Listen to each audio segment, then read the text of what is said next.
I forget when it was a couple weeks ago, we had a funeral for a guy named Richard Thorne. And if you don't know who Richard Thorne was, he was a world famous astrophysicist.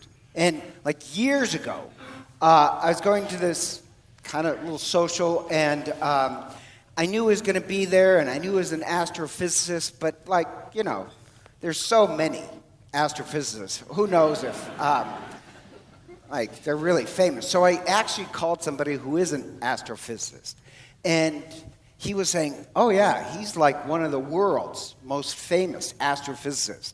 And I said, yeah, he's moved to Idaho. He says, no, he's not. He lives in L.A. and England. I said, no, he's moved to Idaho because that's where the good people live. So I go there, and he really was this amazing intellect. And I thought it was funny because we're at this social, and he's enjoying himself, and he turns on the music, and he says, let's dance, and he starts to dance. I did not know astrophysicists were natural-born dancers. And he was kind of this odd character. And I spoke to him one-on-one once, and what I really liked about him, this sounds strange, is he was so wicked smart, he could find a flaw in every argument, which I actually really like. So whatever you would say, he'd say very respectfully, he'd say, well, yes, but, da-da-da-da-da. I like somebody who can come up with a counter-argument, really see the other side. And I mention it because I remember when I met Richard Thorne and we're talking, I was like, he is like the book of Koheleth. That was the first reading. Koheleth is kind of the same way. And in the Bible, you know, there's many books in the Bible. There's several books on wisdom. And like Proverbs is one. Proverbs is the first one. Proverbs, wisdom is pictured as really this beautiful woman. And Proverbs has a different personality. Proverbs is, did you guys ever meet Deb Resman? She used to be here. She was just sunny and bright. My joke about Deb Resman is, you know what Deb Resman likes to do in her spare time? Smile. Like, she's just sweet and kind, sunny, or Proverbs is kind of like Karen Mahoney. Karen Mahoney is all rainbows and lollipops. Just always seeing the bright side of life. And Proverbs, she offers some wisdom, such as, you know, if you work hard in life, you'll always succeed. Simple things like that. Justice will always win. And then the next book is Koheleth. And Koheleth is really a lot more like Richard Thorne. Like I expect Koheleth to have like this tumbler of whiskey and a cigarette. And this is the amazing part. Koheleth goes ahead and deconstructs everything that Proverbs just says. I like that in the Bible, where one book in the Bible critiques another. And Koheleth, he deconstructs. Now, personally, I just don't think you should read Koheleth until you're 50. Because it's not crass, but it's very critical. Not in a bad way, just very critical. And Koheleth will critique everything that Proverbs just said. It says, really, justice always wins? Because I've seen the crooked person get ahead. Sometimes the race does not go to the swift and the just. Sometimes evil wins. But then Koheleth, if you read the whole thing, says it doesn't matter. Because really, in the end, they'll lose. And Koheleth, he likes to deconstruct, tear arguments apart. And one of his big themes is this. It's the Hebrew word hevel. And hevel means kind of like smoke or vapor. That everything in life is hevel. It's like smoke. From a distance, it looks solid. But once you get there, it's hard to grasp and it fades away. Everything is hevel. So like in the first reading, it'll say, vanities of vanities. Everything is vanities. Vanity is a terrible way to describe hevel. Hevel just means it's something, but it's nothing. And Koheleth will say most people in life, they'll spend their life working and pursuing hevel. And he says, if you doubt me, go climb a mountain. Climb a mountain. And then you'll realize the mountain was there long before you, and it'll be long after you, and future generations, they won't even know who you are. But the stars and the sun and the mountains, they'll continue. Life is incredibly brief. It's hevel. It's here, and then it's not here. And so what are you going to do? And so what Kohelet does is he constructs all these arguments. What are you going to do? Life is so brief. What are you going to do? You can say, well, life is brief, so I'm going to party. Great, you try that. And you know what comes? Monday, and a hangover. And then the bill comes, and your life is terrible. That's the way of the fool. Or you can say, well, I'm going to, if life is brief, I'm going to earn as much money as possible. And he says, you try that. Then all your days will be filled with anxiety and worry. You'll miss your family growing up. And then when you get to the end of your life, you'll look at your kids and you'll say, they don't have the same values that I have. And once you die, they will fight over your inheritance. They'll rip the family apart just for things. Yeah, you try that. And he goes through all these things. You try this, you try that. And in the end, he says, everything's hevel. So if you're wise, what you'll do is this. You'll enjoy the day. Whatever day happens, you'll enjoy the day. You'll enjoy company. You'll hold your grandchild and love it. When you work hard. When somebody's there, you show them love. When it's time to mourn, you mourn seriously. And what you gain is wisdom. He has this whole different approach at life. And who cares whether the unjust get ahead? It's hevel. In the end, they'll have absolutely nothing. You'll have something if you make wise decisions. So Koheleth is really about becoming wise. And I personally like Koheleth because it's so critical. And Koheleth does not divide life between, good and sinners. Koheleth, this sounds strange, is not really that concerned with sinning. What he's concerned is that you become wise. You're either wise or you're a fool. A fool spends what brief life you have in silly ways. And have you ever heard the phrase, stupid is hard to fix?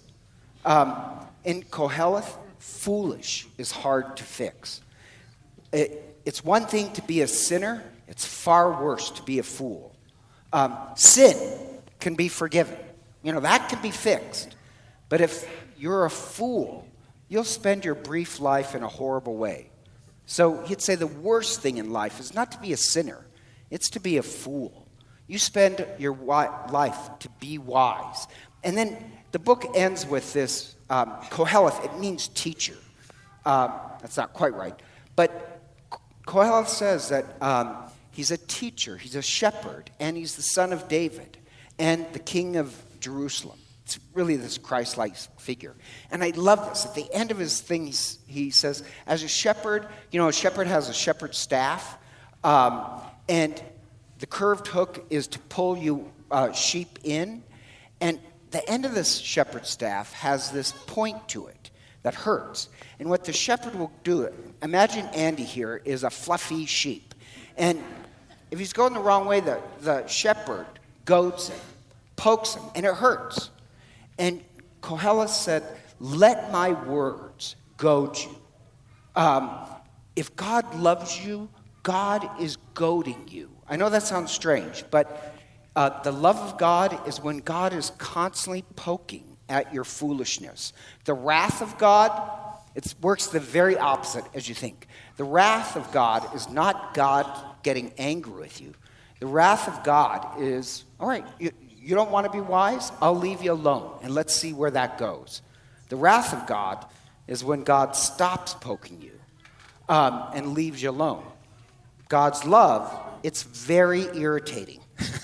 It's always poking you to make more and more wiser decisions. And so Koheleth kind of ends with ideas that, let me challenge your foolishness. Let me deconstruct all your arguments. So in the end, you're wise. And the reason why I mention that is that in today's gospel, Jesus is Koheleth. That in the story, Jesus is a wisdom teacher, but he's a wisdom teacher like Koheleth. It's a little harsh. where a guy comes to him and says, tell my brother to give him up my inheritance. Like, it says, I have heard Koheleth's voice in a lot of places. This is one of them. I have known people, swear to God, who the family's united, the mother dies, and then all of a sudden the children divide and they fight each other, destroy the family over nothing. And so this guy comes to him and says, he wants to get religion involved. It's not a matter of who's, a sinner and who's not a sinner.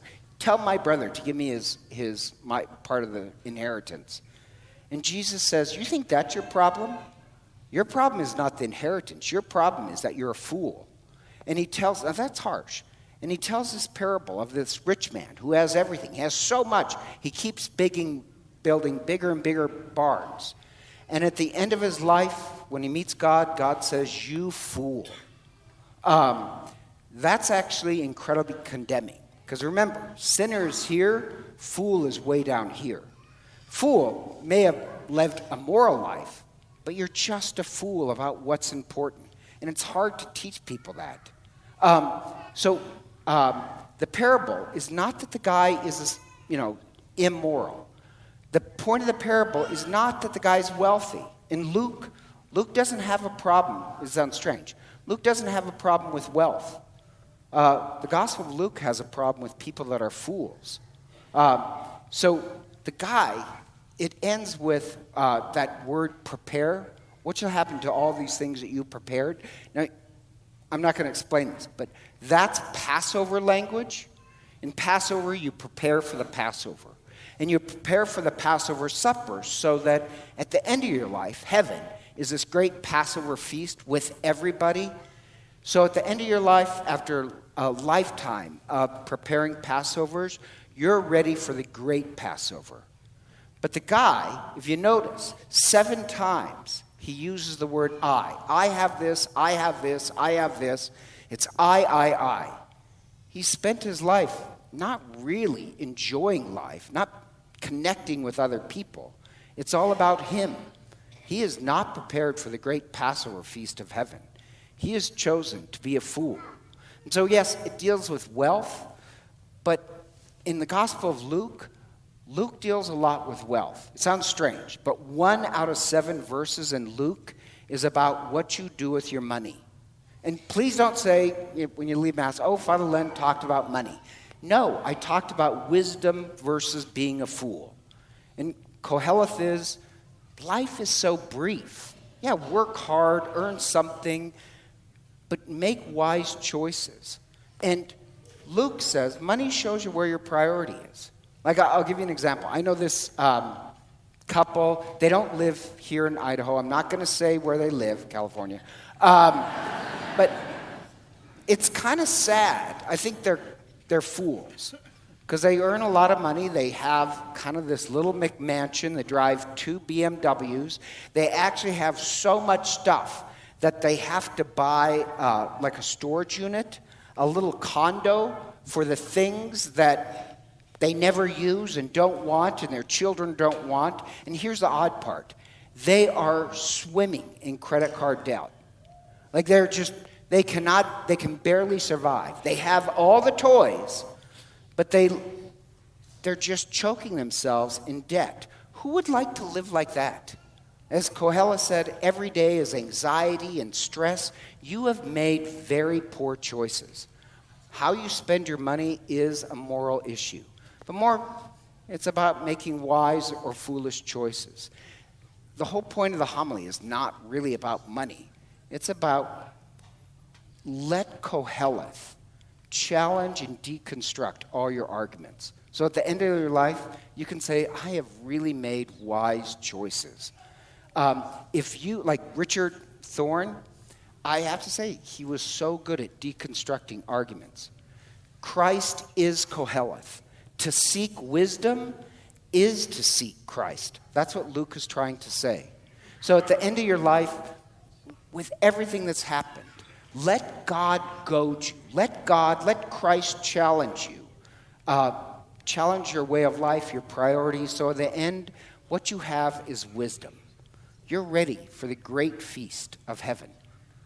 You spent your life preparing yourself for wisdom so that you enjoy life. Life is free and enjoyable.